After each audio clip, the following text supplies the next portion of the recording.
I love snow days, when the soft flakes fall from the sky and the world becomes silent. The snow has this way of buffering all the outside energy and silencing it for just a short time. You see, when this happens and the world falls silent, my heart feels lighter, and I can truly be at peace. While outside filming the recent snow day with my family and our animals, the thought came to me that the beauty that I was seeing and the peace that I was feeling would make the perfect backdrop to tell you about one of my gifts.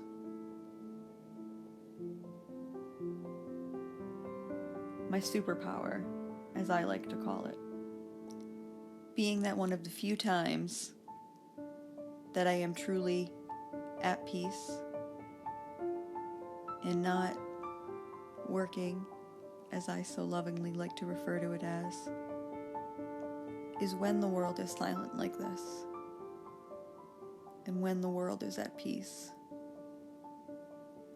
This gift that I refer to is twofold.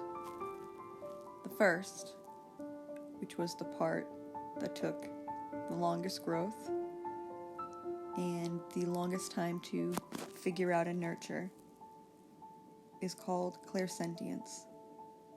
This is the ability to sense all that is around me,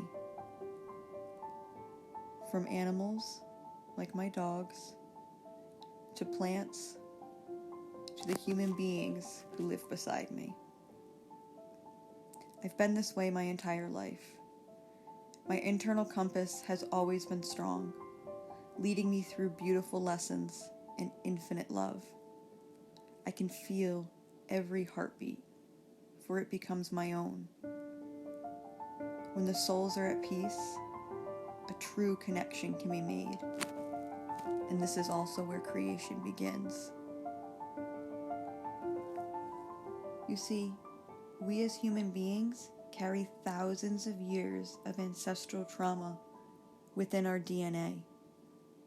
It's within us when we're born. As we incarnate, we carry with us every unresolved trauma or of anyone who's ever come before us. When I personally discovered my own patterns of self-destructive behavior, I discovered the core of who I was and what my purpose on this planet was.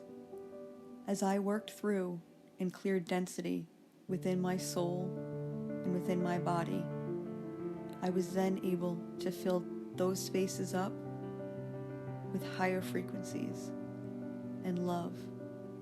When I stopped operating from a place of fear, I was able to feel within my heart what was truly meant for me, and not just playing a role that was ingrained in my DNA to continue a pattern. By being able to break my own patterns and my own trauma, I then became able to help others clear this density and pain within themselves. What I'm able to do is take these lower density frequencies and transmute it until it becomes neutralized. When it becomes neutralized, it's at its 0 point. I like to call that a 45. When this density reaches a 45, the soul can then choose to fill that place, which was filled before with this lower density, with their own purpose and mission. They get to stop replaying the same trauma and games that their ancestors have been playing for centuries. Before realizing this ability, I always joked that I was a trigger. You could love me or you could leave me. There was no in between. But these beautiful abilities combined have helped me heal so many hearts. You see, We all have a purpose and a mission on this planet. And I discovered, after 33 years of my own healing and growth, that I am here to heal the hearts of millions. You see, I heard those words in a meditation years ago, and it scared me beyond anything I had ever felt before. But you see, that's how I knew.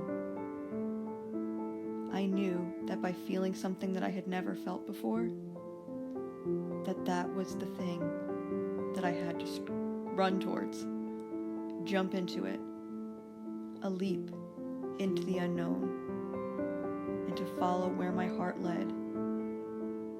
And by doing this, I would fulfill my purpose, which was healing all of those hearts. This gift has healed grief-stricken hearts, hearts filled with self-doubt and hatred, hearts so lonely they almost forgot how to beat. And by following my own intuition and feeling what my body, my heart, and my mind told me while working in unison, I was able to work in my purpose every single day. From friends and neighbors to family and former co-workers, the ability to heal is only bought by the individual soul. You see, the soul decides when it's strong enough to be on its own and when it can move on from the healing. We can't always be in vibrational match with those around us. And so as that saying goes, there are those in our lives for a reason or a season or a lifetime. And that's simply just because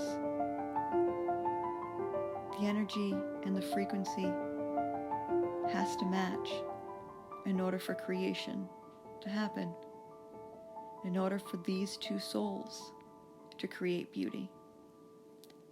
I've learned that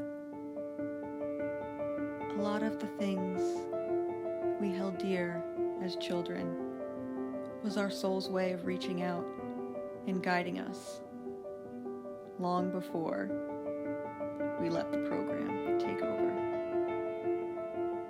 For me, I've always loved poetry, and there's been one poem that's guided me all these years.